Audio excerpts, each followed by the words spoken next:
پھر اس کو بھی قتل کر دیا، پھر رمضان باقی سٹوریوں کو نہیں ہم مانتے، جتنی بات ہے ہم اس کو ڈیفینڈ کرتے ہیں۔ صحیح بخاری میں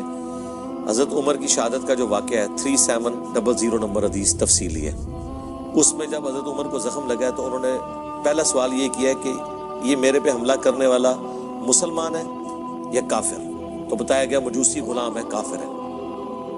تو انہوں نے اللہ کا شکر ادا کیا کہ میری وجہ سے کوئی مسلمان جہنم میں نہیں جائے گا، کیونکہ ایک مسلمان کا دوسرے کو قتل کرنا جہنم میں لے جانے والا عمل ہے۔ تو یہ بخاری کے اندر ہی موجود ہے کہ وہ مجوسی تھا، یہ اہل سنت نے خود سے نہیں گھڑا، یہ صحیح بخاری کے اندر موجود ہے، کیونکہ آپ بخاری سے قتل کا واقعہ بتا رہے ہیں تو بخاری میں یہ موجود ہے کہ وہ مجوسی تھا۔ دوسرا آپ کا یہ سوال کہ مدینے میں غلام کیا کر رہے ہیں، تو اسی کے اوپر ہی تو حضرت عمر نے کہا تھا کہ میں نے منع کیا تھا کہ ان مجوسی غلاموں کو مدینے میں نہ لاؤ، اور آپ کو پتا ہے اس کے بعد پھر ان کو یہاں سے نکالا گیا جو کافر تھے، کیونکہ حضرت عمر کو خدشہ تھا کہ یہ پرشین امپائر کے گرنے کا بدلہ مجھ سے لیں گے، ظاہر ہے ان کے دلوں میں غم تھا۔ تو غلام آئے ہوئے تھے نا، غلام کے لیے مسلمان ہونا شرط نہیں ہے،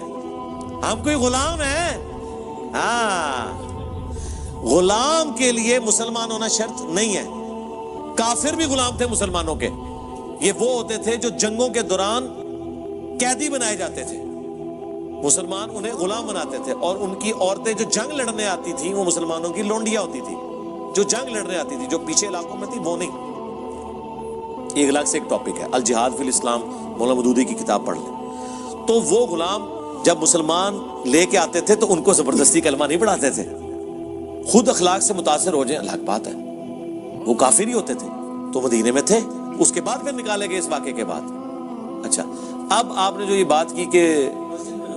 ہاں مسجد میں نماز پڑھتا، مجھے بتائیں کوئی سی سی ٹی وی کیمرہ ہے مسجد کے اندر؟ فجر کا وقت ہے، مسجد میں کوئی نہیں لگی ہوئی، لائٹنگ بھی نہیں ہے۔ آج کے زمانے میں بھی آپ کسی گاؤں کی مسجد میں